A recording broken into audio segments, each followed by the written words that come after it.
حضرت خبیب بن عدی رضی اللہ تعالیٰ عنہ، ان کا واقعہ آپ نے سنا ہوگا، لیکن میں ذرا پھر دہراتا چلوں۔ جنگ بدر ہوئی، ذرا اس کے بارے میں بھی عرض کرتا چلوں کہ جنگ بدر کے بارے میں عام طور پر ہم یہ خیال کرتے ہیں کہ جی ایک طرف 1000 کا لشکر تھا، ایک طرف 313 تھے، یہ کتنا مشکل مقابلہ تھا۔ لیکن دیکھیے مسلمانوں کو رب کائنات نے فتح عطا فرمائی، بے شک رب کائنات نے ان کو فتح دی، لیکن یہ 1000 اور 313 کا مقابلہ نہیں تھا، یہ تو کہیں زیادہ سخت مقابلہ تھا۔ وہ اس لیے کہ جو 313 ہیں وہ سب جنگجو اور بہادر نہیں ہیں، وہ سب جوان اور طاقتور نہیں ہیں، وہ سب داؤ پیچ سے واقف اور شہزور نہیں ہیں، وہ تو ان میں وہ کمزور بوڑھے بھی ہیں جن کے لیے تلوار اٹھانا مشکل ہے، ان کے اندر وہ بچے بھی ہیں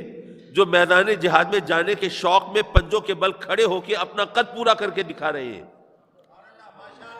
اور وہ جو 313 ہیں ان کے پاس سب کے پاس وہ اسلحہ نہیں ہے، گنتی کی تلواریں ہیں،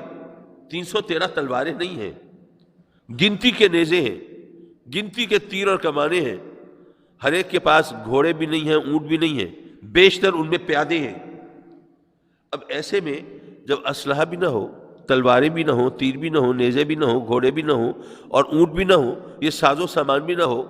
اور پھر وہ کمزور بھی ہوں، ان میں بچے بھی ہوں، ناتجربہ کار بھی ہوں، بوڑھے بھی ہوں، ناتواں بھی ہوں،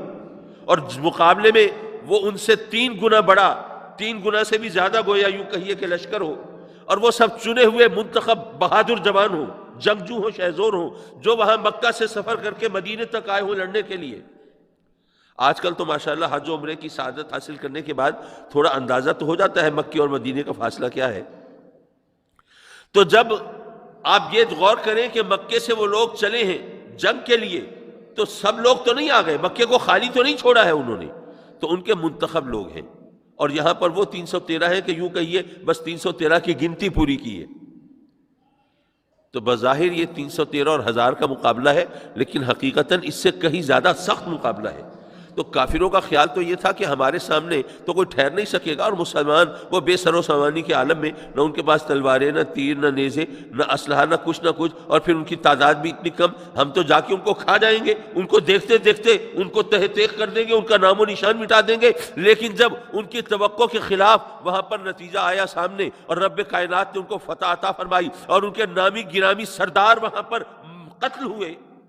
اور پھر کتنے قیدی ہوئے، اور پھر ایسے عالم میں ان کو پسپا ہونا پڑا، ہزیمت خوردہ، شکست خوردہ یہ لشکر واپس جاتا ہے، تو ذرا سوچئے کہ مکے میں وہ عالم کیا ہوگا، ان کے غم و غصے کی کیفیت کیا ہوگی، اور ان کے اندر انتقام کے شعلے کس طرح بلند ہو رہے ہوں گے۔ وہ لوگ تو ویسے بھی وہ تھے جن کا مقصد حیات بدلہ لینا ہوتا ہے، جو زندہ بدلہ لینے کی خاطر رہتے ہیں۔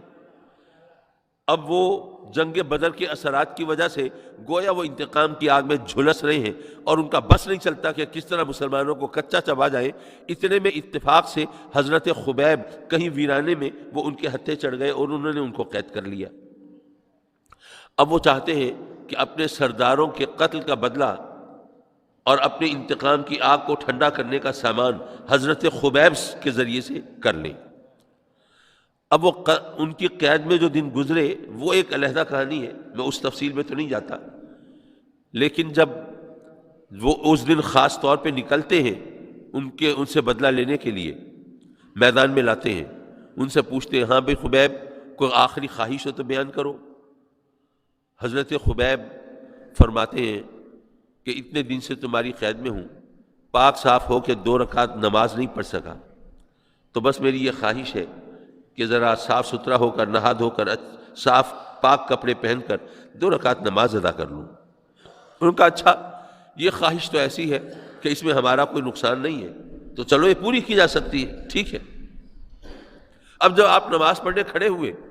تو مشرکین مکہ کا خیال تھا کہ زندگی کی آخری نماز پڑھ رہے ہیں تو بڑے خشوع و خضوع سے پڑھیں گے، بڑا طویل قیام ہوگا، بڑے لمبے سجدے ہوں گے، رب کی بارگاہ میں التجائی کریں گے، اور شاید کسی معجزے کے انتظار میں بھی ہوں کہ جناب رب کی طرف سے فرشتے آئیں گے، بچا کے لے جائیں گے، اور رب کی بارگاہ میں گڑ گڑا رہے ہوں گے، پتہ نہیں کیا کچھ ہوگا۔ لیکن انہوں نے حیرت سے دیکھا کہ حضرت خبیب نے بہت مختصر سی نماز پڑھی، اور سلام پھیر کے کہا کہ ہاں بھائی ٹھیک ہے، اب تم نے مجھ سے جو کچھ کرنا ہے کر لو۔ انہوں نے کہا کہ خبیب، ہمارا خیال تھا نماز خاصی لمبی ہوگی، لیکن تم نے بہت مختصر سی چھوٹی سی نماز پڑھی، یہ کیا وجہ ہے؟ حضرت خبیب نے فرمایا کہ جی تو میرا یہی چاہتا تھا کہ اگر میں حالت قیام میں ہوں رب کی بارگاہ میں تو کھڑا ہی رہوں، اور اگر سجدے میں گیا ہوں تو گرا ہی رہوں، لیکن پھر خیال آتا تھا کہیں تم تانے نہ دینے لگو کہ محمد عربی کے غلام اپنی جان کے خوف سے نمازیں لمبی کر دیتے ہیں۔ بہرحال ان لوگوں نے بدلہ لینا تھا، انتقام لینا تھا۔ اب وہ ظاہر ہے کہ حضرت خبیب کی موت کو زیادہ سے زیادہ دردناک بنانا چاہتے ہیں، اپنے انتقام کی آگ کو ٹھنڈا کرنے کے لیے زیادہ سے زیادہ اذیت پہنچانا چاہتے ہیں۔ اگر سیدھا سادہ سر قلم کر دیں تو ان کی تسکین نہیں ہوتی، محض پھانسی پہ لٹکا کے مار دیں تو ان کو مزہ نہیں آتا۔ وہ چاہتے ہیں کہ پوری طرح بدلہ لیا جائے، لطف اندوز ہوا جائے۔ تو اس کا طریقہ ان کے نزدیک یہ تھا کہ وہ مسلح کرتے تھے۔ مسلح کرنا کیا مطلب یہ کہ کسی جیتے جاگتے شخص کے اعضاء کو کاٹنا شروع کر دیا جائے۔ اسے بے ہوش نہیں کیا گیا، کلوروفارم نہیں سنگھایا گیا، کوئی سن کرنے کے انجیکشن بھی نہیں لگائے گئے، کوئی پین کلرز بھی نہیں، درد کی شدت کو کم کرنے کا کوئی بہانہ بھی نہیں، بلکہ وہ تو درد کو حد سے بڑھانا چاہتے ہیں۔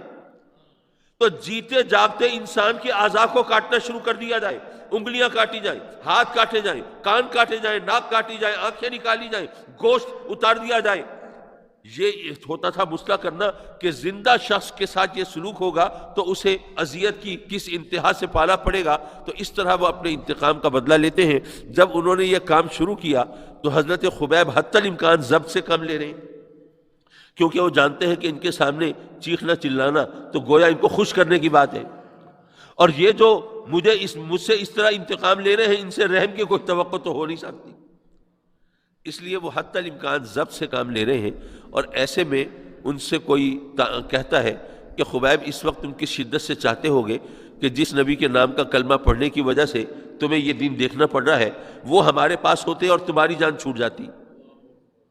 اللہ اکبر۔ حضرت خبیب یہاں پہ تڑپ جاتے ہیں۔ اس اذیت پر انہوں نے اس رد عمل کا اظہار نہیں کیا تھا،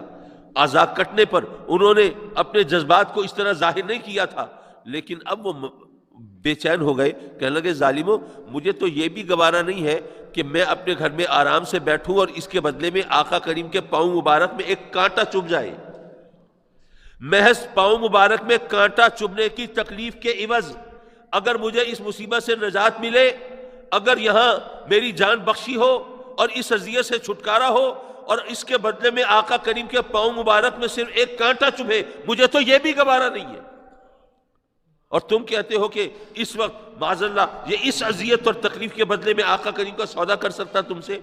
تمہارا یہ دماغ خراب ہے۔ ہم آقا کریم کے لیے جانیں نچھاور کر سکتے ہیں، ان کے لیے اس قسم کی کا کوئی تصور ہمارا ذہن قبول نہیں کرتا۔ حضرات مکرم، وہ عرب کے لوگ، وہ شقی القلب، وہ سخت دل، وہ سنگ دل لوگ جو اپنی اولاد کو اس طرح زندہ زمین میں گاڑ دیا کرتے تھے، وہ آقا کریم کی محبت میں کس طرح سرشار ہوئے ہیں اور کس طرح انہوں نے آقا کریم سے اپنی محبت کا اظہار کیا ہے، یہ بھی اگر آپ غور کریں تو ایک تعجب اور حیرت کی انتہا نظر آتی ہے۔